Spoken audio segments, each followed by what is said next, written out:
Yeah, I'm good. I've been, watching AI videos as you do these days, Yeah, balancing balancing like excitement versus anxiety. Uh, it's a strange deal. Like you can hear it in everyone's voice too.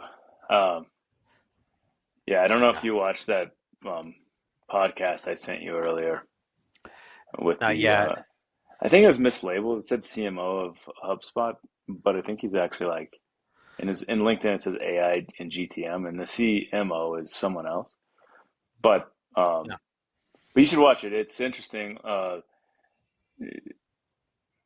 You can hear that in the conversation. It's like, first of all, he prefaces it all like, I'm going to get in trouble from HubSpot for saying any of this stuff, um, right? Because a lot of yeah, it contradicts with how HubSpot is run as sort of like a legacy large company in which it's how is it going to pivot into this AI world, right?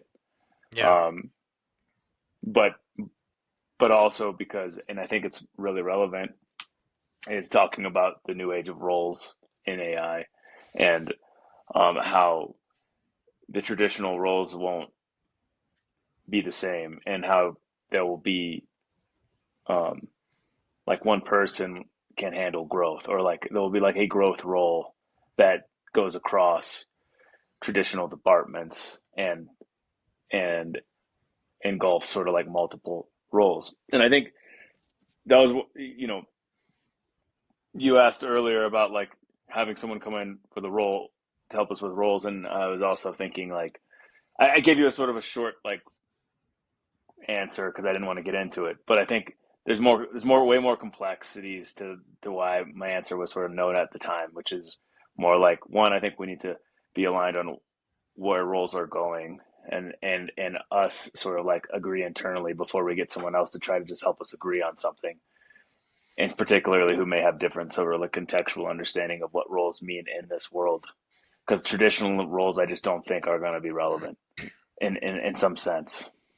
So much of what we've always done, EOS, L10s, responsibility charts, uh, it just seems irrelevant in so many ways. Like, I mean, we've been going through this quarterly rocks way Yeah. too long for a SaaS business. Yeah, yeah. You And know, our, you know, it depends who I'm talking to here, but our CTO Varun, if we're sort of like looking at maybe capturing some of this stuff, I think he has a very good vision as to sort of what things are supposed to look like, but it's hard to make out how it works out yet. And hmm even in that podcast, all the thing, literally, man, all the things we're doing are being reiterated by this guy, and it's like pretty refreshing because you're sort of like making calls that are very tough calls, and you're saying like, I'm gonna let different people on the team be the experts. You do it, like, figure out the AI component of these things and where this company's going and where we're going as a company. Yet like try to keep everybody together. So like for instance, there's an interesting decision to make, which is like with AI, do you pare down and optimize, right? Or do you take everyone you have and amplify them, hmm right? Those are two different like paths to the same sort of like underlying problem. Yeah. And right now, we're definitely on the path of like amplify everyone, like get everyone involved in AI. Let's build some foundations, some frameworks for scale. Let's let everybody be um, multiples of themselves and more effective.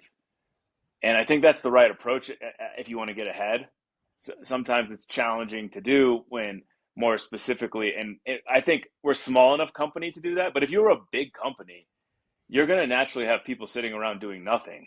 And then what do you do? Like either there's a set of people that are going to like embrace AI, be a bit proactive about it, keep their job because they're amplifying their role and adding value, or there's going to be people that come from a traditional role who kind of don't adopt well to things, need people to sort of like handhold them into their role or to new things, and they're going to get left behind. And in a bigger company, I think sometimes you only have the option to pare down or optimize or like cut people that aren't multiplying themselves.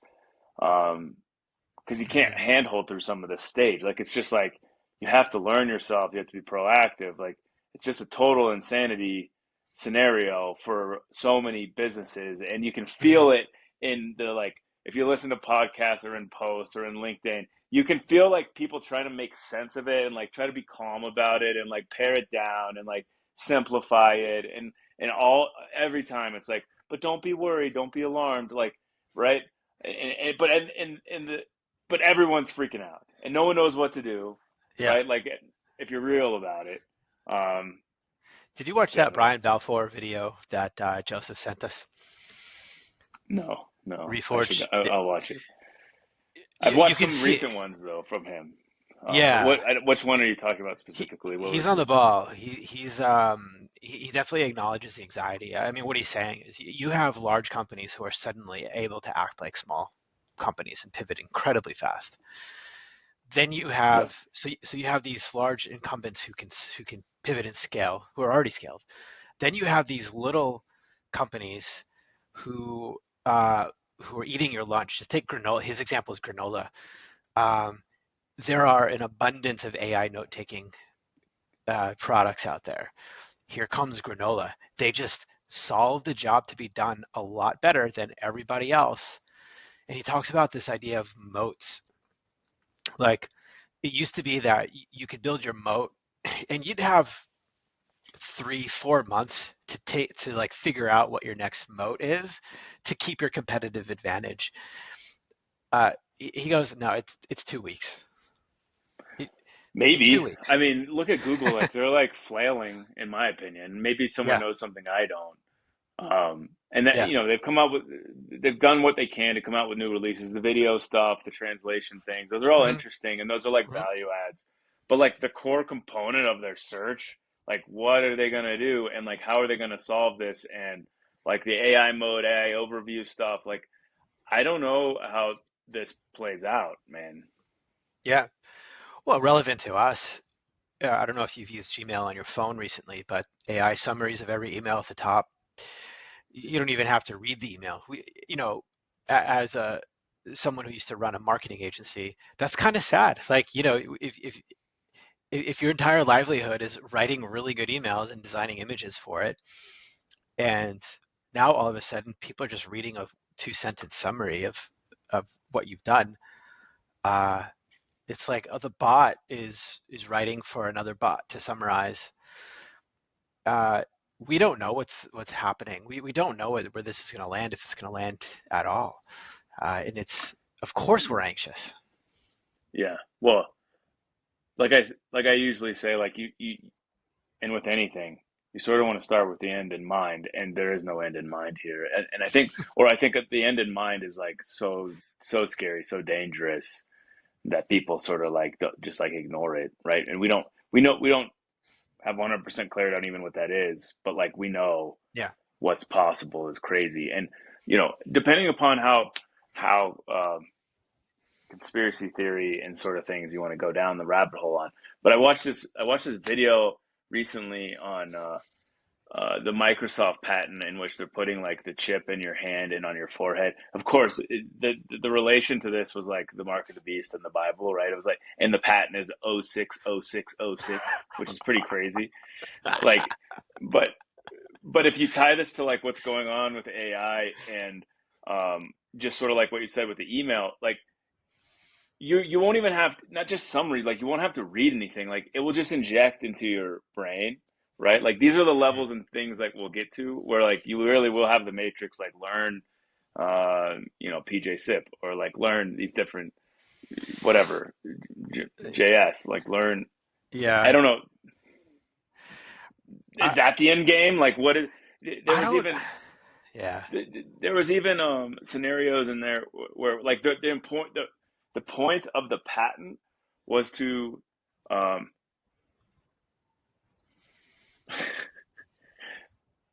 incentivize engagement, which is even scarier. Like we're not engaged enough. So like you incentivize engagement and you categorize how engaged someone is and the types of engagement they're doing, and you monetize it. So like you can actually make money as long as you follow, like you're being monitored in your chips, and you're making money based on the types of engagement you're doing with like this company or that company, or like how long you're online, and like that level of things. I'm just saying if that's the end game, um, yeah, I'm not sure how much I'm down for it, but like that's totally crazy. And even in the podcast I was listening to recently, this guy, man, I gotta find the if you pull it up, because I'm referencing a lot of things, even like just because I just listened to it, it's like on the top of my brain. But like Yeah, yeah, yeah. Kieran Flanagan, right, was Oh the yeah. HubSpot guy, and Yep. this is the podcast is on the 20-minute VC, and it's called the death of growth teams question mark. Um, but in the end of that, he talks about investing in a company that does that. Not at the like chip level or anything, but its entire purpose is to monetize your engagement. Like that's like if you go from like where we were last year to like AI today to like monetizing your engagement to then putting chips in your body to like that's how people sort of like make a living and make money. Like if this is like the path and the sort of game we're playing, it's this is why people are quiet about it. Um, there's so I've been I'm into philosophy, as you know, and um, there's been a lot of philosophical pushback. I mean, that sounds sort of ludicrous, but you know, at the end of the day, the reasons why we do or don't do certain things is because of our philosophy of life. Yeah, And it was explained to me. Most of these tech guys, Sam Altman, Zuckerberg, these guys grew up reading. I mean, just like me, grew up reading sci-fi, and their version of the world is our brain is a meat computer, yeah. We are just computers, basically, right? Yeah, and it could be on any medium, and silicon or slime or whatever, and we're looking at sort of like this transplanetary hyper futuristic type of view of the world. It's actually called, and I can never remember this, but I just looked it up. It's called TESCREAL, which stands for the basic philosophical stances. Each one is a philosophical stance, like transhumanism, um, et cetera, and so forth. You could look it up, and like that view of the world isn't necessarily appealing to a lot of people. I yeah, mean, look at you. You just built a chicken coop so you can have fresh eggs. Like, maybe there's a view of the world that this is interesting too. Like, and I just started reading a book called Agentic Artificial Intelligence, and the whole idea of what he's saying is we're using AI for the wrong things. We're using AI to steal the joyful things we do, writing, designing, yeah, thinking. yeah. It's We like should free ourselves up to do it's a those things more. capitalist driven scenario where it's like, hey, Yeah, look at all the things I can make money doing now versus right. like how the world can be better.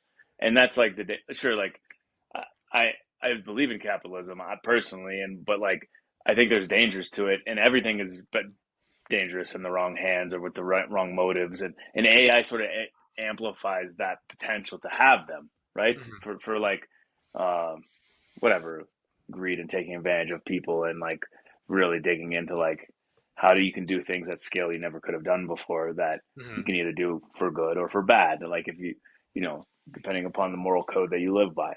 But like totally with you, and part of the things I think about sometimes too are and we can tie this back to email in a second, but like um what are the things that AI can't touch, or maybe you don't want them to touch, or like there'll be like a layer of things, like if you're someone who's into like grass-fed beef, or like organic vegetables, or like things unmodified, like AI is never going to touch those things. Like maybe I'm wrong, but like there'll be that component of life where it's like, no, I want the things that AI can't isn't around at all, right? Like that's the things that I Yeah. now start to like surface value, right? Yeah. And like, and there's certain jobs that humans will always be a part of that humans value around those sorts of things. The simple things in life, right? Like you take, it's like so ironic, but like, I think that's true too. John Oliver did a thing on his show. The episode was called AI Slop, and he quotes a podcast. That's His music. that's what we should call this one. He quotes this music producer. He's like, the music producer is like, people just want to push a button and have a song done. Like they don't want to mess with audio dials. And John Oliver is like, do they not though? Like, don't they want to learn something new and be creative? Like, not everybody is lazy and wants to make a Yeah, crappy AI song. this is like very, very like true also for me with like cars. Like we're making these self-driving cars, and I went to Austin recently to Oh the yeah. Inbox Expo conference, and there's like the Waymo cars driving around, and it just gives me this feeling of like I don't like it. And on top of it, I like driving cars. Like I literally like to go listen to this podcast. I just drove around for an hour. You know what I mean? So you can listen. Um, Yeah. so I Yeah. can listen. Like I Yeah. like doing that. Yeah. Right? Me too. And I like driving. So like I don't really want a self-driving car. Now, if I lived in a city and there was traffic and these and like whatever, the parts of driving that are not fun, like I can see like purposes on that, but like I just Mm. think those like inch into things that then create layers of like then what, right? Um so Yeah. but tying this back to email, if we go back to micro for a second, like the also in this episode, he particularly called out email, and I think the nice thing that I kind of felt or have been feeling is that I think the medium of email will survive for a while here, right? And the way in which email is being used and the way it's being effective is changing, but it's still one of the most effective sources to get someone's attention. And in this, um, they mentioned that like I think the number of emails you have to send. I recently had a conversation with Lori Beth LB Blair that uh, she was talking about how she was looking at data and how just the number of emails you send. It doesn't even matter like how high value they are in some regard. It's almost like literally comes down to the number of emails. You need to send more Mm. emails to get someone's attention now. And it was also validated in this podcast where it was like 3 to 5x more emails than previously. But also there's this sort of like layer of like that's for traditional sending, but for the smartest folks being able to leverage AI and agents and personalization in more effective ways, that may actually decrease. Like there'll just be this gap, right? Where like traditional sending will take way more, but your levels of personalization will maybe bring it back down to baseline or even better at conversions. But the other side of it is breaking out sort of how you have if you were to look at a master prompt that knows everything about you and your business or whatever, and then you break those out into sort of like call words that's like this is my personal life, this is like my role, this is like how the business is doing, this is like the business goals, whatever, and you could like call these different like trigger parts, right, of this master prompt at any given time for some context. If you do that with email, where you basically have like components to it, like here's your header, here's sort of like your whatever funny section, here's your sort of like where I want to like get someone's attention and my call to action section. Here's my lead out and like what I want to like leave people with and for the future. And you have these sort of like whatever components to your email. Um, you should have separate sort of prompting for them Hmm. and personalization at Hmm. scale, right? So maybe that's the I know that like based on the onboarding email you've been working on, you're Yeah. probably very familiar with this same sort of like process. I'd be curious Yeah. how you looked at that. Yeah. So subject lines are so important, and so is the first sentence in an email. And we know that effective prompting isn't just like really long and detailed, but effective prompting is concise and very clear. What's cool about agents these days, especially with a tool like N8N, is you can have um, a subject line writing tool, like, and then you can have a first line of your sentence tool, and then you can have the first section of your email tool, and each part of that email can have a kind of logic to it. And all of those logic pieces can reference an MCP server or even just a spreadsheet. I just connected it to Google Sheets. And the instruction was, if the customer falls within this type of a profile, like their industry and sending size, um, look for um, uh, problem statements that have been mapped to that. And then here's some suggested language that you can use. You pick. It'll all work. And so, like within seconds, it could actually understand who the customer is, build an extremely useful email, and each section of the email is written by a different agent, all orchestrated by the orchestrator. Hmm. Uh, it's it's pretty amazing what you could do with that. Yeah, Um, contextually, all the dots have a sort of like they're not individually living, right? Like they yeah, are, but they aren't. So, the uh, orchestrator makes sure they're all making sense together, yeah, so that the final output actually has a quality control check. Does this even make sense? Does it tell a good, compelling story? That kind of thing. So yeah, even with, I started playing with this idea of bringing Claude into Slack, so everybody can have a shared Slack channel with SendX approved contexts. Because it's not like, one of the things Brian Balfour said is it's not about the tool you use, it's the data you use to train your tool. the data is That's everything, right? that's For what's sure. important. So, if we're saying, look, we understand sending in this way, and we understand e-commerce in this way, and we understand our ICP in this way, um, those unique data attributes should be what's informing the outputs of everybody in the company doing prompting. Hmm. So, the challenge I'm trying to solve now is how do we centralize and control for uh, our unique data sets, so that we're empowering everybody in the company to use AI more. Um, we want to make sure those outputs are reliable and informed by our unique data sets. And it's not been, I mean, there are expensive enterprise tools that we will never afford, or we could build it in N8N, and make it available with a Slack integration or something like that. So it's been interesting to explore that.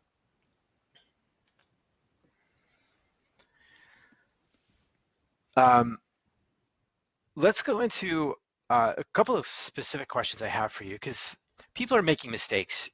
One of the things that Brian Balfour also brought up was the epic crash of some companies, um, like epic crashes. And he had a couple of graphs out there. I mean, we used to give a lot of business advice. We were a growth agency for quite a while. Um, what's the worst business advice you've ever heard? What made it bad?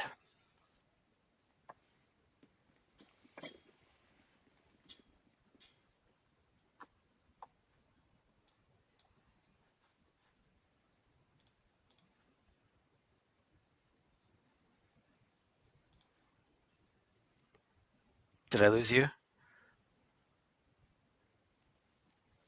Trevor?